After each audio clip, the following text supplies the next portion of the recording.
So, Kyle, with the earthquake having brought the plans for the completion of the medical clinic to at least a temporary standstill, how do you hope to complete the project?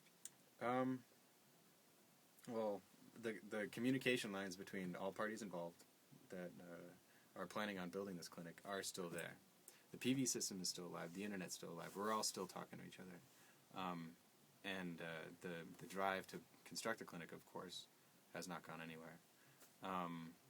And you're a senior. What's going to happen next year? Next year, when I graduate, I'm planning on going right to BINA, to the community I've been to many times and I'm very familiar with,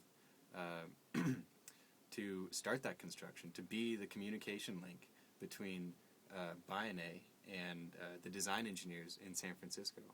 I'm going to be there throughout the process because I speak English and I'm familiar with engineering plans, to be an observer of the process and a facilitator of the construction, and a communicator between the the Haitians in BINA and the design engineers in San Francisco. How are you going to get paid? I don't think there's much pay involved. Luckily, we do have quite a bit of grant money, and there also is a large number of very generous churches in North Carolina who donate a lot of money, so I won't have any trouble finding food, or I won't have any trouble trying to figure out how to pay for the rebar or the cement, but no, there is no salary involved. So what encouragement would you give to other students, or anybody really, who might be interested in coming on board with Engineers Without Borders? Well, I would say that you're going to face an enormous amount of challenges. There is going to be a huge incentive, to give up. It's going to be an option.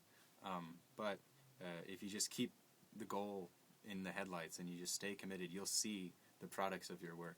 It will take time, but it will happen. You might get lucky. You might win a huge award like we did. And before you know it, people will recognize that what you're doing is a good thing. So if I had advice, it would be start with heart. Find a project that is really good. You can't go anywhere unless your project is legitimate. And then don't give up.